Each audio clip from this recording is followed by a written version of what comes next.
What's up, guys? In this video, we're going to go over 10 important things that you must do before you start your Amazon selling journey as a bookseller. Stick around to the end because I'm going to be saving the best one for last. So very important, you need to see that one. For those who don't know, my name is Garrett, and I've been selling on Amazon for a little bit over 4 years now, and I'm ready to dive into this. So 10 things. First, numero uno, you have to create your professional Amazon seller account. There's two options. There's individual account or professional account. Individual account is free, but they are going to charge you, I think it's $1 per book or per item that you sell. So you're going to need to, figure out what you want to do with that. You want to do professional if you're going to sell over 40 books, which in this business model, you're going to be selling well over that really fast, especially depending on which model you choose. And we'll go more into detail about that in a little bit. But pick the professional one, numero uno. Numero two, you want to pick your model of how you're going to sell on Amazon. There's two options. There's FBA, which is fulfilled by Amazon, or FBM, which is fulfilled by merchant, which is you're the merchant. You want to choose, so FBA is what I do. I buy books and I send them to Amazon. Amazon will list, ship, prep, handle returns, handle customer service, do a whole bunch of things for a fee. So you are paying a little extra for that privilege to use their model. And I think that it's more than worth it. I would highly recommend doing FBA. If not doing it fully, doing a little bit FBA, because you'll trust me, you'll enjoy it. It is expensive. I'm not gonna lie to you. It does cost a little bit of money. I think it's like 30% or something around there per book, depending on storage and all that. The other option is FBM. FBM is obviously the way to make a lot more money quicker, but you have to store all the books in your house. And for me, not feasible. Especially now, I live in apartments right now, and I have 3 kids and a wife, and it's not feasible for me to store my books here at the house. So you can do that, but you will have to ship every book. You will have to, you don't have to prep anything. You just box it, I guess, and ship it out to somebody. But, that is your two options. Choose wisely. Or you can do a little bit of hybrid, honestly. I did that for a while, and that is a really good way to do it. Next, you need to find these books. So not every book is gonna sell well on Amazon. A lot of books actually don't sell well on Amazon. So you have to find them. And there's several different models on how to find books. So you can thrift, which is like going to thrift stores, finding books that are like $1 or $2, finding them and then buying them and shipping to Amazon. Now you need tools though to find these books. For thrifters, there's Scout IQ, Scoutly, some other ones I don't know. You can do that for thrifters. There's also a bulk buying, where you just buy like what they call Gaylords. Funny name, I know, but they call them that. It's just a big old box of books, and you buy them and you scan through them just the same and sell them like that way. Send them into Amazon after that. And then there's my way. How I do it is I buy books on Amazon from Amazon, and then I ship them back into Amazon, which you'll need a completely separate, different set of tools. Either use Keepa. Keepa is a good way to use it, or Bookmine. Link in the description if you want to check it out. Bookmine is probably the best one out of the two because it's user friendly. There's teaching models teachings to show you how to do the model. By the owners Victor and Joji, and those two are going to be your tools that you use to find books online, completely online. Don't have to leave your house or nothing. but it is a trade-off. You're not going to find books for like $2 like thrift stores, or cheaper with bulk buying. You're going to find them for, a little more, and then plus shipping and all that. So, you kind of have to weigh it out. Now on to number 4. Keepa, as I mentioned before, is a tool used to find books for online arbitrage booksellers, but I didn't do this at the beginning, and you don't have to do it, but you need to understand Keepa graphs. You don't have to do it necessarily, but man, it will take you from an average seller to a pro so much faster. If you can read Keepa graphs, you are gonna know where to price your books a lot better. Because if you don't have Keepa's graphs is just to have past historical data of every book on Amazon, and it shows the life of the book. So however long it's been on Amazon, it will show you the past historical data of that book. Now, Keepa is if you're just using Scout Lead to price your books, or Scout IQ to price your books, you're only seeing the now. You're only seeing what the prices are right now. So if you're buying a Christmas book right now in July, you're only seeing that every book is like $3. It's like, well, that's horrible. I'm not buying that book.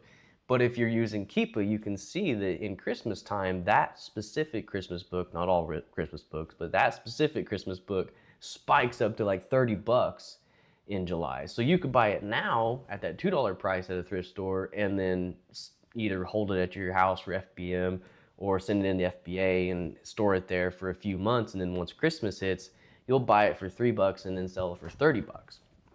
So that's what the difference between, having Keepa and not having Keepa is. You're able to see the past historical data to know that there's a pattern in the selling of a book, of textbooks, of Christmas books, of a whole bunch of books.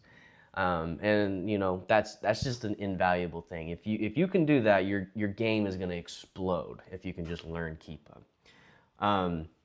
Number 5, you gotta learn to source books cheap. Like, every method has its own way of finding books that are cheap. So like thrifting, I guess you go to the bookstore and thrift them, but you have to have like a process. Like, some people will say, just scanning books at the thrift store is what they do, and that's fine. But there's also a better way, to where, like, if you can ask like a manager for backroom access, get in the back room and then do it that way.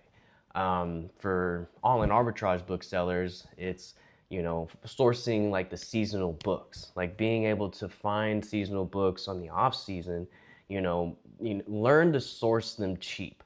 So if I buy a Christmas book like in November, like, yeah, I'll probably make some money.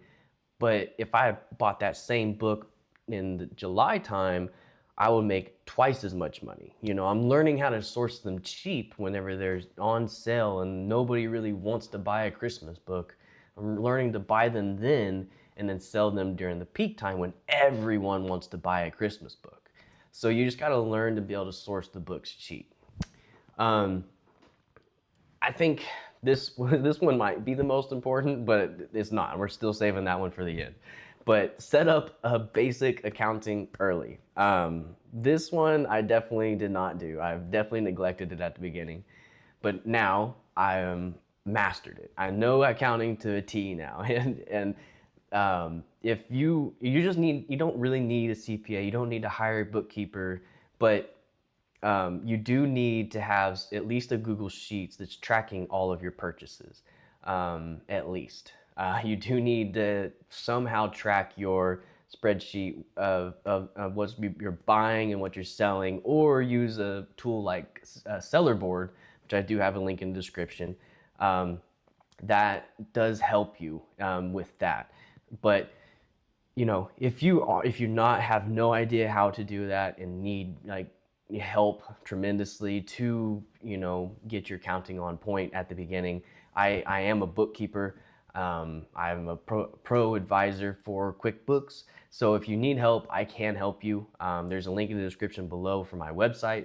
You can, book a free 30-minute call and we can talk to see if I can even help you or not.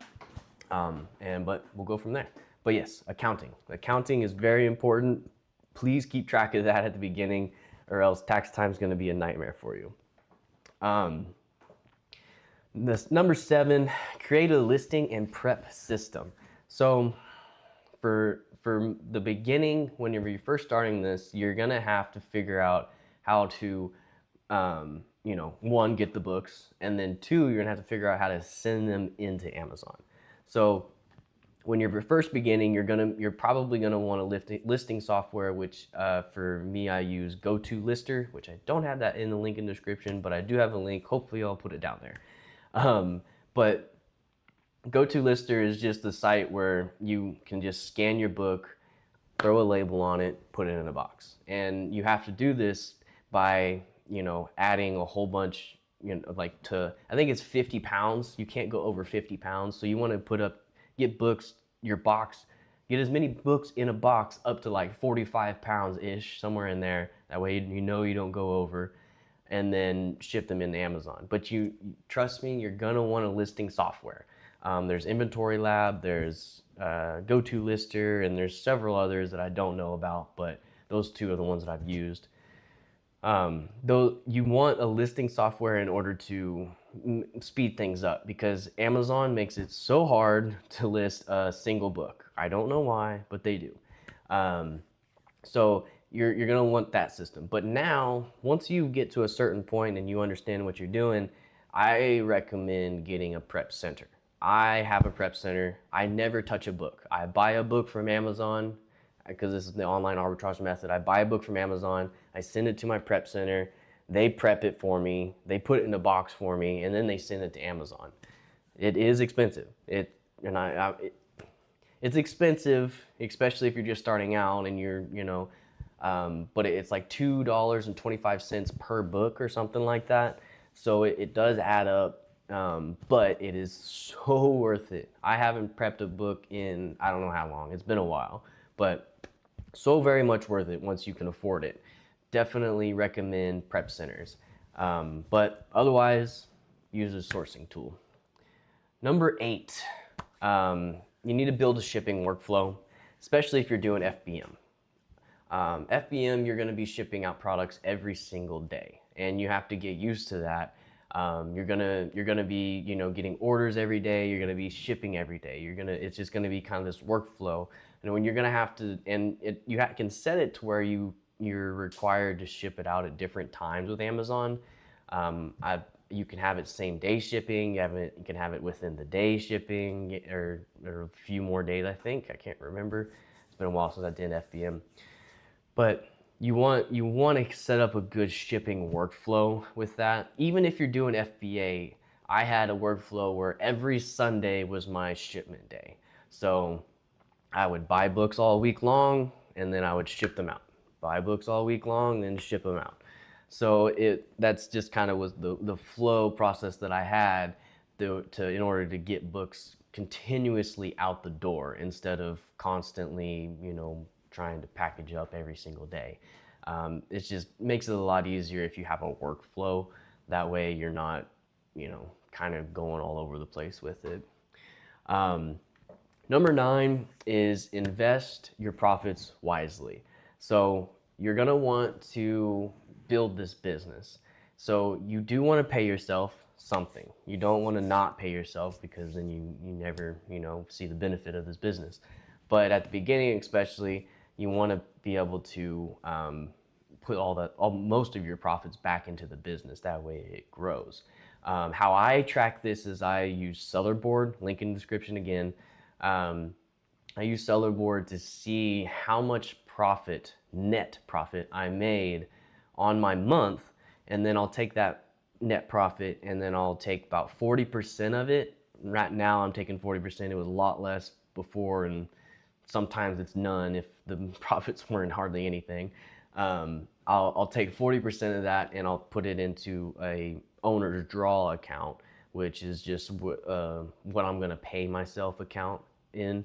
And that just helps me see that, okay, you know, 60% of this profit is gonna go back into the business and help it grow. You know what I'm saying? So it's just, you just gotta kind of have to stay on top of that and make sure you're not, you know, I made the mistake of every time Amazon deposited it to me, I was taking 20% of that deposit, and that's what I was using. But in reality, a lot of that 20% was cost of goods sold. Like what I used to buy books, I was using as a owner's draw. I was paying myself with money that should have been going back into cost of goods sold account. But I learning, had to get the accounting thing done. Again, if that's confusing to you, you have no idea what I'm talking about, I can help you. Link in the description below for my website. But now, the most important thing, in my opinion, is you need to find like-minded individuals to network with, to get into a community with. There's so many of them out there. There's the Bookmind community that really helps you understand how to source and helps you use Bookmind and helps you do all that. You might have to be a Bookmind member, if I remember right. I'm not for sure, but I think you do. There's the seasonal arbitrage book selling community. Victor Gallegos, I believe, runs that. There's Rake and Profit has one. I think it's the Replin Catcher community. Find a community, get in there, ask questions, communicate with people in there. That is how that's how I grew the fastest. Like, yes, I took courses. Yes, I did. I took courses. I took courses and stuff, but those didn't help me near as much as going into those communities and just asking questions, being like, hey, is this a good book? And then I get a whole bunch of people being like, why they thought it was good, why they thought it was bad, and then you get all these different opinions and stuff, and you could kind of, build out your own identity in this community and how do you want to sell in this, ecosystem. And I think that that's just the best way to do this. And I believe that that's the most important, is just getting in there and getting questions answered that you have that you just could not figure out on your own. But if you want me to break this down any deeper, drop a comment below. I was just trying to think of the best 10 things. If there's more things that you're thinking of, like, why didn't he mention that? Let me know in the comments, because I'm sure I'm missing something, but I'm planning on coming out with a lot more lives like this. So if you want to be a part of them, subscribe. Thanks for watching, and we'll catch you on the next one. Later, guys.